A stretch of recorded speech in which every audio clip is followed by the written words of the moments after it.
Hello everyone and welcome to Victoria's Cantina. Today we're having a look at our second S.H. Figuarts 6-inch Star Wars figure. This time it's Jedi Master Mace Windu. Very excited to take a look at this because we've only previously reviewed Darth Maul. When I saw the photos of Mace Windu, I was astonished at how awesome it looked, so I had to have it. As you can see from the packaging here, it's very simple, same as what we saw with Darth Maul, basically just a little black box. At the back, we get a glimpse of the action figure in action, so to speak, and a few different looks at Master Windu in different poses. Right there. Looks very cool. S.H. Figuarts is a new standard figure series that incorporates the Bandai action figure art under the theme, Pursuing Character Expression Through Humanoid Action. I always say that I don't think this translated very well originally from whatever they meant in Japanese, but you know, we'll take it. Okay, so let's go ahead and get Master Windu out of the box and see what he's like. Okay, so Master Windu looks fantastic. S.H. Figuarts, in my opinion, are the best 6-inch scale company that are doing toys from major franchises, and this looks to be no exception. Looks very much like a miniaturized Samuel L. Jackson, which is so cool. As you can see in terms of accessories, you get 4 interchangeable hands, you get an alternate head, you get his ignited lightsaber, and then on his belt, he's got a unignited lightsaber. A lot of the time in the prequels, Master Windu never looked that happy in either The Phantom Menace or Attack of the Clones or Revenge of the Sith. I can't think of a time that he ever smiled when he wasn't being snarky. Other than that, I don't recall a time where he ever looked happy or interested or anything, but you know, I guess that's Samuel L. Jackson for you. The proportions on this figure are very nice, very lifelike. Coloration of the outfit seems to be very spot on. The robes are a deeper shade of beige, which is accurate to the film. His pants are more of a whitish sort of color, which is also accurate. Boots are a very nice dark brown. He is hunched over ever so slightly, but that may be accurate as well. Give you a close-up here of Mace Windu's portrait, and as you can see, it's absolutely stunning, 100% Samuel L. Jackson, and I'm sure that Hasbro will come out with a 6-inch version of Mace Windu in their Black Series line, but I seriously doubt it'll come anything close to looking this good. This just looks very realistic, very lifelike, and I am completely pleased with how this turned out. If I had just one minor nitpick, I would say that the skin tone looks a little bit on the light side. I could be wrong, it just seems like it's a little bit light for Samuel L. Jackson. It still looks terrific though, looks very much like the guy, and again, it's just so lifelike. And that's one thing that S.H. Figuarts absolutely excel at, is creating figures that look very much like the actors that portrayed them. This is probably one of their better efforts, I would say. It just looks astounding. Now, aside from the head looking very accurate and very lifelike, they also did a heck of a job with Master Windu's costume. As you can see here, this is very nicely textured. You can see that little undershirt. It's kind of like a lighter tan color. It's got some nice sculpt work on it. Same with the outer tunic here. I mean, just look at the little details that it's got there. It's got a lot of nice little texture. Very much has a fabric sort of aesthetic to it. Of course, it's plastic. It's kind of soft plastic, but it really looks very much like fabric, and that's just a testament to how good of a job that Figuarts does with these figures. The arms here, you can see that there's a little bit of a color highlighting on there. You can see a little bit of a darker brown on the lower sleeve in a couple spots. It looks really good. One thing that might be a little bit off-putting to some, though, is the articulation. The elbows do look a little bit weird, and you know, you can see the joints in some spots. I mean, that's just the nature of having a very articulated figure. The only way you can really get around that, of course, is by doing a soft goods shirt, though a lot of the time that just doesn't work out all that well. So, you know, I think given the option of doing that or sculpting something in a very nice plastic, I think this is probably the best bet. I'm glad they went this route. Just looking at the belt here, good detail there, different shades of color. You can see this little clip right here is more of a reddish color compared to the rest of the belt, which is more of a brown, a little bit of a metallic look there on the buckle, a couple little gold details there. Under the left arm, you can see that there is a couple more little accessories that he's lugging around with him. The lightsaber hilt there on his belt. You can disconnect it. Simply pull it out like that. And then you have the lower robes right here, which look incredible. And again, very nice color detail there. I mean, just some shading to bring out some of that detail. I think it looks incredible.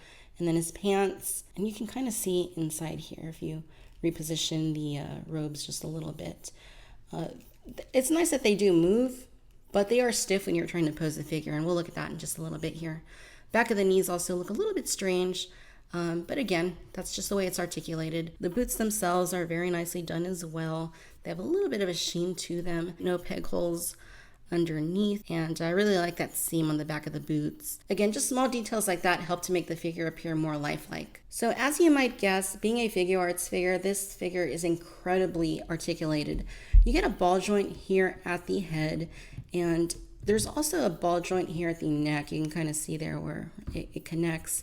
So you are able to achieve a very good amount of movement with those two joints being in place. You can look down quite a bit. You can look up. You can kind of tilt his head to the side like that. It just looks very, very cool being able to do that. So that's very nice. You get ball joints at both of these shoulders, but they're double jointed. So you're going to get two joints in there. There's one that's here at the shoulder, and then there's one that connects like where his arm begins. So that just enables a little bit more movement than you might normally get on a figure with a single ball jointed shoulder. You also get a ball joint here at the elbows, and have a very nice bend to them. Look at that, that's awesome. Unfortunately, you can't flex his arms completely straight. That's about as best as they're going to go, which is okay. He's got a ball joint at the torso, and it's concealed. You don't see anything, but it is in there, and you can kind of tilt him around and move him around, you know, like that, which is nice. He's got ball joints at both of the hips, and like with the shoulders, they are double jointed, so you can pull both of the legs down just like that, and it helps to give them a little bit more movement, and you can rotate them and such. You can see the joints in there. Like I did mention earlier, this tunic is a little bit stiff, so I guess it could have benefited functionally if they would have put soft goods at least here on the sides, but it would have kind of hindered the aesthetics a little bit, so I'm kind of glad they didn't. You can still get a pretty good amount of movement from them. It's just not going to do the full split because of that. Now there's no swivel at the hip like we see with Hasbro figures, but it's not really needed because you get the two joints at the hip, so you can still rotate it a good little bit there. You get a ball joint at both of the knees, and you get a really good range of movement with them as well. Really nice full 90-degree bend. You get rocker swivels at both of the ankles, which is very cool. And then you get articulated toes, which also helps when you are positioning him. So in terms of accessories, I mentioned the lightsaber hilt. This is the one that comes attached to his belt out of the box. Now, interestingly, if you look at the lit lightsaber hilt, the hilt itself is a little bit longer. I don't really know why that is, but it's just a little bit larger for some odd reason.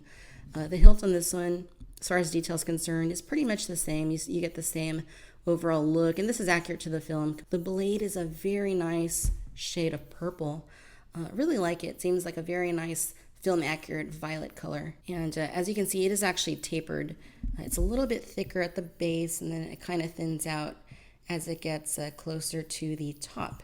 And you can remove the blade from the hilt as well. Now, unfortunately, the blade on mine is a little bit curved. Just a little bit, and that's just probably from the way it was packaged, I suppose, which you wouldn't expect that to happen. This wasn't an issue with my Darth Maul, but it is a very slight bend. Perhaps I can kind of work that out a little bit. For the alternate head, it's actually pretty similar to the one that comes on him, but it looks slightly more angry, and it looks pretty good.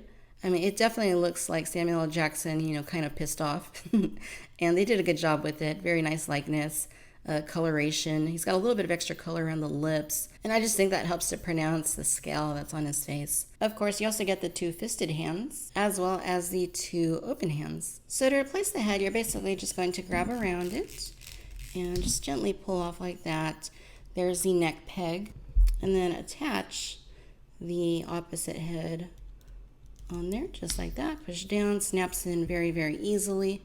And to do the hands, basically you're just going to gently pull them off. You don't need to put a lot of force on there to do that, which is good. You can then insert one of the other hands. We'll go with the fisted lightsaber holding hand, just like that, and we'll go and push it in.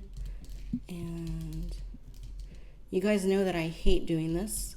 And there we go. For the opposite hand, I'll go ahead and give him an open hand. And yeah, looks like I already pulled off the little peg right there. I can probably just put it back in like that.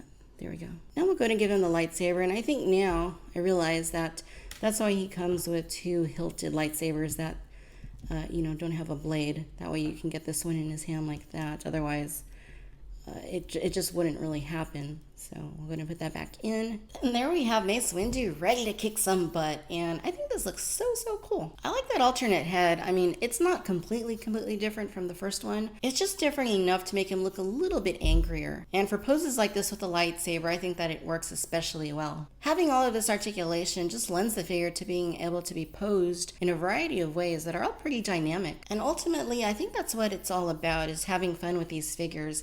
Yeah, you want them to be movie accurate. Yeah, you want them to have an incredible aesthetic and, be colored very nicely. But it's the articulation that really enables you to have fun with them. And then when you throw in the removable heads and the removable hands, that just really allows for additional fun to be had. So I think that this is absolutely stellar. Now let's do a comparison of the Figuarts Mace Windu with the Hasbro Black Series, Anakin Skywalker and Obi-Wan Kenobi. Even though the mace is obviously far more detailed, you can see that these are actually within very good scale with one another. And now a comparison of the Figuarts Mace Windu along with the Figuarts Darth Maul that we reviewed previously here on the channel. Alright, ladies and gentlemen, so there you have it. This is the Bandai Tamashii Nations S.H. Figuarts Star Wars Mace Windu 6-inch scale figure. All in all, this is stellar. This is stellar work. Nobody does 6-inch scale figures like S.H. Figuarts does, and this is no exception. The sculpt work is phenomenal. The likeness is absolutely incredible. This looks just like Samuel L. Jackson, and it seems like the likenesses on their human figures are improving by a lot. So I'm really looking forward to seeing where this goes in the future. The coloration is very nicely applied. The robes look fantastic, the way that they blended the color and shaded them. Again, I do think the skin tone might just be a tad on the light side for Mace, but I think it's very close. It might just be ever so slightly off. Accessories are very nice. It's really cool. You get the interchangeable head and interchangeable hands, which help with recreating different parts of the films. The lightsabers are very nice. I really like the lit lightsaber blade. It's a very nice shade of violet that looks very reminiscent of how it appeared in the film. The extra hilt for attaching to the belt is great. I think that if you're a fan of Mace Windu, the character, you're a fan of Jedi, or you're just a fan of Sam Jackson, then this is certainly a fun one to add to your collection. As a lover of 6-inch Star Wars figures, I think that this is top-notch and just all around awesome. You really get what you pay for here, which in my case, I got it on Amazon.com from a third-party seller for $45 shipped, which in my opinion is a pretty good deal because a lot of the time these S.H. Figuarts figures go for a lot more than that. I think for what I paid, I got my money's worth and I'm happy. Alright my friends, if you've enjoyed this video, then I do encourage you to please like and subscribe. Let me know down in the comments what you think about Mace Windu, whether or not this is something you would add to your collection. Be sure and follow me on Facebook and Twitter. And as always, I want to thank you for watching Victoria's Cantina. Till next time, my friends. Bye-bye.